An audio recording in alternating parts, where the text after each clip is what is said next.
The Shark Deck.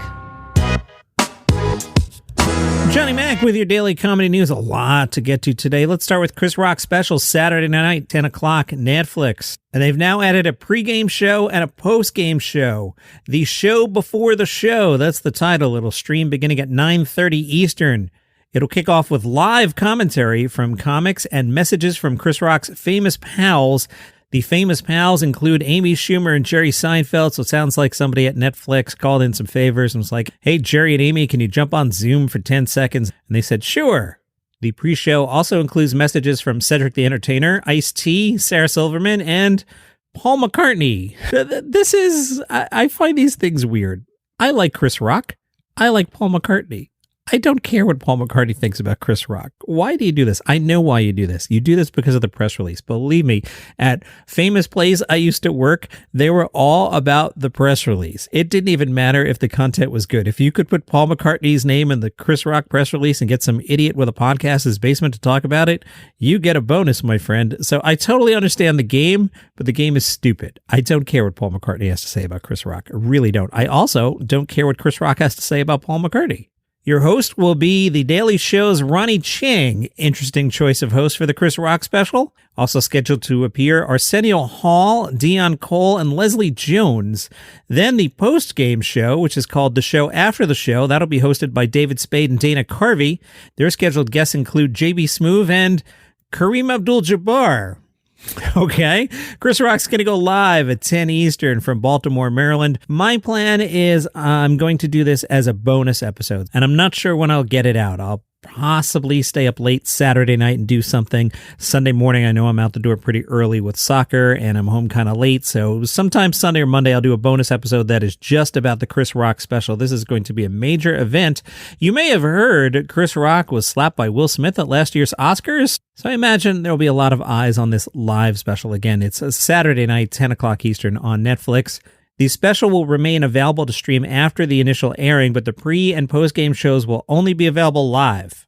In other big news, South by Southwest, they announced their lineup.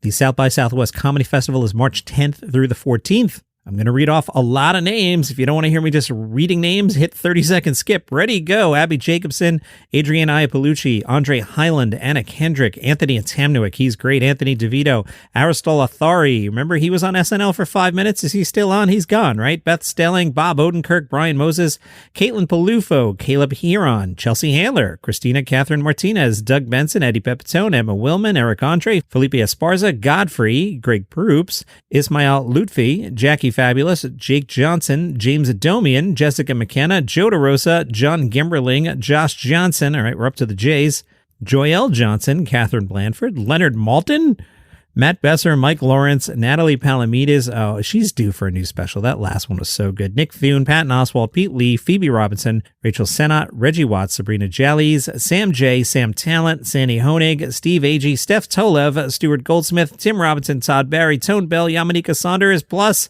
more. Some of the shows: Adult Swim's The Eric Andre Show, Ask Cat, Doug Loves Movies, Malton on Movies, Matt Besser's 420 Show, Roast Battles Tournament of Champions.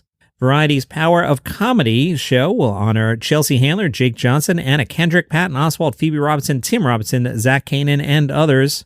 This star-studded celebration of comedy will be hosted by Mike Lawrence and Nick Thune. Chelsea Handler will receive the Icon Award, recognizing her achievements as comedian, TV host, and best-selling author. Patton Oswalt will receive the Stand-Up Award, honoring his accomplishments as a beloved comic, having filmed 8 comedy specials and 7 comedy albums. Sennott will receive the Breakthrough Artist Award. There's a lot of buzz on Rachel Sennott. You may know her from starring in the Pete Davidson movie Bodies, Bonnies, Bodies. James Adomian returns to do his 3rd festival keynote. Comic Relief US, the nonprofit organization known around the world for Red Nose Days, they'll be hosting stand-up performances. And a special event, Funny Thing About Breaking Up the Boys Club. Abbi Jacobson, Sam J, and Joelle Johnson joined for discussion on the impact of women who break barriers and the power of laughter to affect change. Good Trip Live, a night of comedy and psychedelic stories with Eric Andre, Reggie Watts, Steve Agee, Sandy Honig, and others. UCB co-founder Matt Besser's back with the 420 Show and Ask Cat, featuring true tales from celebrity guests and inspired scenes from some of today's most skilled performers. UCB favorites Anthony Atamanuik, John Gimmerling, and Jessica McKenna will join on the fun. That should be really good. Besser will also present Johnny Cash Jr. and the Nepo Babies Hootenanny. Johnny Cash Jr., played by Matt Besser, I love this already, hosts an evening of infamous Nepo Babies performing their biggest hits or maybe their parents' biggest hits. Awesome. Joe DeRosa, comedian and owner of New York City sandwich shop Joey Rose's, returns with another edition of last year's hit, Joe DeRosa's Sandwich Summit. The summit brings together chefs and creators behind some of Austin's best eats to talk about all things sandwich. Why not? This all kicks off March 10th. That's next week. So we'll have a lot of fun talking about that. Tom Brady made the news. TMZ reporting Tom Brady is not pursuing a full-blown second career in stand-up comedy. Yeah, there was a little rumor going around that Tom Brady was going to put off his Fox Sports career to become a stand-up comedian. Now, when you read that story, don't you go, that makes no sense at all? That was my reaction to it. The initial report quoted a source who said, Tom is a terrific quarterback, but he needs to toss this idea before it's too late. The source claimed it was part of a plan to win back ex-wife Giselle. Because she's going to be like, oh, Tom's doing stand-up comedy? The biggest obstacle between them was Giselle's complaints about Tom putting football before family. So he decided to show her he's willing to focus on them before taking the job at Fox. His only goal right now is to get his family back and apparently do stand-up comedy. What? Anyway, TMZ says that's nonsense, but they are talking about doing a roast of Tom Brady. He's in talks with Netflix to be the center of a roast that would be titled The Greatest Roast of All Time. And you know what? You'll watch. Welcome to How to Tickle Yourself. I'm your host, Duff McDonald. And I'm your co-host, Matt McButter. We'll be talking to people who specialize in different ways of inhabiting their own consciousness, from artists to yoga teachers to scientists. We've even got a professional magician. We're going to ask them questions like, what is consciousness? Why does it tickle? And what is magic anyway? Is it just card tricks, or is it the fact that your little speck of consciousness is part of a perfect possibility machine? Find us wherever you get your podcasts and at storicmedia.com. Hey, if you like what I do here, you can go to buymeacoffee.com/dailycomedynews. I don't have a coffee with me. I do have this bottle of water, but that's not what we're doing here. We're talking about coffees. Cheryl bought me 2 coffees. Cheryl, thank you very much. Cheryl and I have been emailing on the side, and she's been the inspiration of a topic I talked about yesterday that I'm going to talk about again in a minute. Cheryl, thank you very much. If you like what I do here, go to buymeacoffee.com/dailycomedynews. I will take your money. I will put it in my bank account. My bank account is tied to my Donuts Chain account. I'll pick up my phone in the morning. I'll log into the Donuts Chain app. I'll hit same order as yesterday. And in that order, a large iced coffee with caramel and almond milk. I'll tell you, I'm loving cutting back on the dairy. I made myself a smoothie yesterday. I put yogurt in it, and I was like half asleep again. So I'm trying to replace the yogurt with the almond milk, but I like my strawberry yogurt in my smoothie. It's so hard being old. Don't age. Buymeacoffee.com/dailycomedynews. Real quick, Hassan Minhaj, I shared a clip of him hosting The Daily Show in the Facebook group, Daily Comedy News Podcast Group. I continue to think he feels like the right host for the job. Now, he needs a couple of reps. He wasn't like totally on point on his first installment hosting The Daily Show, but he could easily get there. I think he's right for the sentiment of the show, right vibe, right age, just feels right to me. But we'll see what they decide. So that clip's on the Facebook group, Daily Comedy News Podcast Group. Also in that group, polling you guys, I think I want to do some sort of live chat or live reaction to this Chris Rock thing. I'm thinking maybe doing it in the Facebook group, and we could all kind of chat along as we watch. So let me know your thoughts on that. All right, the Just for Laughs London Comedy Festival continues, and because I have educated myself about time zones, I'm working a day in advance, so let's see who's playing there Friday. 7 o'clock, Randy Feldface. Are you familiar with Randy Feldface? He's a puppet. He's purple. Since beginning his comedy career in Melbourne, Australia in 2005, Randy Feldface has written and performed 10 solo stand-up comedy shows, released 4 comedy specials, and played sold-out places all across the world. Randy's live show is a high-energy existential crisis full of biting observations, razor-sharp crowd work, and rapid arm. At 8 o'clock, the Graham Norton Variety Show, featuring Catherine Ryan, Joe Lycett, Phil Wang, Jade Adams, Danny Beard, Sam Ryder, and others. At 9 o'clock, Stamptown, hosted by Zach Zucker, featuring Sam Campbell, Desiree Birch, Michelle Brazer, Flo and Joan, and some others. Raunchy Chaotic, and the only show that consistently runs in New York, London, and LA, Stamptown is the late-night variety show featuring the best performers from around the world. And then at 11 o'clock, Craig Robinson and the Nasty Delicious. Not sure what the split of comedy and music is there, but we're free at 11 o'clock. All right. So at 7 o'clock, do we go see Randy Feldface, or do we go see the Graham Norton Variety Show because we came all the way to London and we should see something British? I really like Randy Feldface, but I feel like we'll be able to catch him in Montreal or something. Let's do Graham Norton at 8 o'clock. Now that's going to box us out from catching Stamptown. So tonight's plan, Graham Norton at 8, and we'll see Craig Robinson for the 11 o'clock show. How's that sound? And by tonight, I mean Friday night. Okay, so yesterday, towards the end of the show, I was talking about the subject of women in comedy and how many women comedians I discuss on the show or not. Then I got some texts from my daughter that were distracting for good reason. I don't want to get too much into it, but something really terrible happened to someone we know. So that's what happened there. But the topic of women comedians is on my mind, and I started poking at it. As you know, I'm fascinated with AI chats, so I went to Bing and asked Bing a question. Hey, how many comedians are women?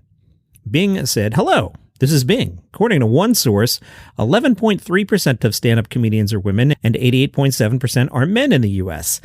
That to me sounds totally off, but Bing continued and said another source gives a similar estimate of 26.7% women and 73.3% men for comedians in general in the U.S. For me, no research at all. That feels right. About 26%, that feels right to me. I've thought about it more, and I think there are a lot of younger women comics, and they tend to be in the alt scene, and most of the comedy websites tend to live in the bro dude, Austin kind of comedy scene. So as I research the show every day, it's either like the big headliners who've been around for a while, your Jerry Seinfelds or your Jim Gaffigans or your Chris Rocks, or that bro dude scene of Kreischer and Segura and Rogan and those guys. I'll throw Jim Jeffries in there. You know, that kind of vibe. There's that style of comedy. And you don't see much alt stuff in the trade. So it could be that too that is affecting my choices of what I talk about here or not. Now, Bing sourced zippia.com/stand-up-comedian-jobs with a bunch of hyphens in there. I'm not reading you the URL.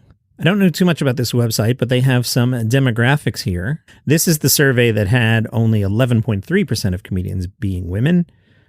So I don't know how much I want to read into this, but for what it's worth, percentage of stand-up comedians by race, white 57.4, Hispanic or Latino 17.4, Black or African American 12.8, unknown 6.7, Asian 5.4. Average age 37.9. I guess. Gender pay gap for stand-up comedian. Women earn 96 cents for every dollar earned by men. Male income, $49,841. Female income, $47,637. I know I've got a couple comics listening to the show. Hey guys, you guys making $49,000 doing stand-up? Might be throwing in some lesser amounts with Jerry Seinfeld's income in there. You know, average can be very weighted if you have some big numbers in there, but I don't know. Now, according to this site, which is zippia.com, in 2010, comedians were almost 91%, with women being 9%. By 2021, those numbers 88.6 and 11.3. Again, it feels a little low. This next thing is cracking me up. You go to zippia.com, zippia.com, and you can make of this next fact what you want. Top industries hiring stand-up comedians.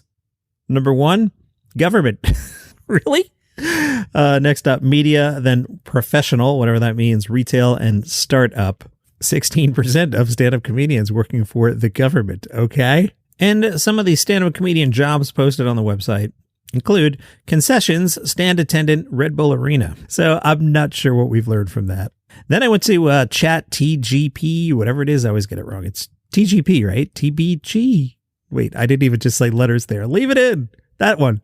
Chatbot said, it is difficult to give an exact percentage, but according to a 29 survey by the Hollywood Reporter, all right, that seems like a legit source, only 10% of the top earning comedians in the U.S. were women. Another study by the BBC in 2017 found that women made up only 13% of the performers at the Edinburgh Fringe Festival, one of the largest and most prestigious comedy festivals in the world.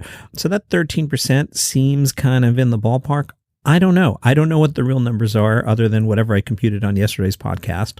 But it's an interesting topic to me. And that's your comedy news for today. Follow the show for free on Apple Podcasts, Spotify, YouTube, wherever you get your shows, and I'll see you tomorrow. So you're at McDonald's and you get your bag and you open your bag, you want to grab a couple of fries or something, and there's $5,000 in it. Yeah, this happened to one guy. Hi, I'm Johnny Mac, host of 5 Good News Stories. He gave the money back, don't worry. If you want to start your day with a smile twice a week, I've got 5 good news stories for you. For example, there's an airline for dogs. Or what about the woman in her 80s who just released her debut album? How about the dude who found 150 corn on the cobs under his floorboards? Is corn on the cobs even the way you say that? Who cares? And yes, that was a pony at the supermarket. 5 good news stories, the number 5 good news stories, 5 good news stories, the number 5 good news stories, wherever you get your podcasts.